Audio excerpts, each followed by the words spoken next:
dia kadang dilampiaskan nih, beberapa teman dilampiaskan ke media sosial. Itu adalah story WA, status Facebook, Instagram dan seterusnya. Alasannya karena dengan dia melakukan itu dia bisa merasa puas begitu. Yang kedua, ya aku harus cerita kepada siapa lagi, nggak ada teman yang bisa aku percaya, ya udah aku luapkan aja ke media sosial. Nah, parahnya tulisan-tulisan itu bernada kekurangan, ya kan, basisnya bukan basis kelimpahan. Akhirnya kayak orang ngeluh gitu kan, menunjukkan bahwa dia sedang ada masalah, sedang tertekan, sedang kekurangan. Itu apakah kemudian berimplikasi negatif di dalam perjalanan hidupnya di masa yang akan datang? Jikalau iya, yang menyebabkan implikasi negatif itu apa, Mas Viko? Sangat negatif. Jadi gini, kenapa kok orang punya urgensi untuk meluapkan ke sosial media? Misal dia punya banyak utang, terus dia merasa sangat tidak enak, terus dia nulis status. Nah, berarti kan dia tidak nyaman dengan rasa kekurangannya, dia ingin mengeluarkan. Karena nggak ada orang yang bisa dilemparin, akhirnya dia ngelempar ke sosial media. Nah, di sosial media dia dibaca sama beberapa orang. Artinya si orang memberikan atensi berupa energi ke si yang nulis. Atensi berupa energi. Atensi kita kan mengeluarkan energi.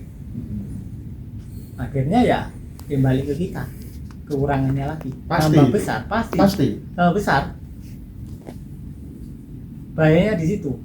Makanya ketika kalian misal ada masalah, terus kalian merasa bersalah, terus merasa kekurangan atau merasa kacau, ya udah disadari aja. Jadi tidak dilampiaskan keluar, entah ke orang lain, entah ke sosial media, dan tidak dipendam di dalam. Jadi pelariannya itu banyak. Pelariannya sampai bisa memendam, penghindaran juga sampai bisa lari ke alkohol, bisa lari ke belanja yang banyak, bisa jadi nulis di sosmed, macam-macam. Intinya dari apa sampean lari akan terus mengejar sampean. Iya teman-teman, kalau nge-like nanti nonton di YouTube aja nggak apa-apa ya. Nah sekarang kalau misalnya case-nya saya balik, Mas Viko, ketika kemudian yang ditulis itu adalah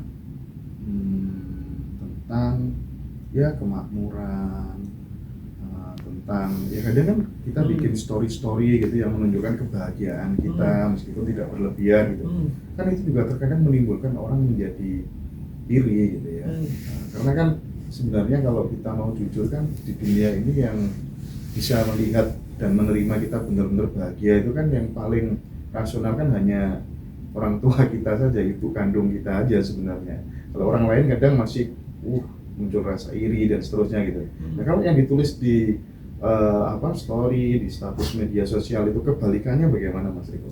Nah jadi gini, orang kan punya motif kan untuk nulis di sosial media. Entah dia overflowing atau mungkin dia ada agenda, kita nggak pernah tahu.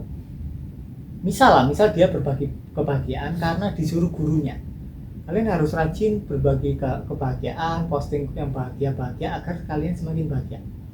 Urgensinya keliru, berarti dia belum merasa bahagia. Kemudian dia posting momen-momen bahagia agar dia jadi bahagia. Akhirnya dia dapatnya ya sebaliknya.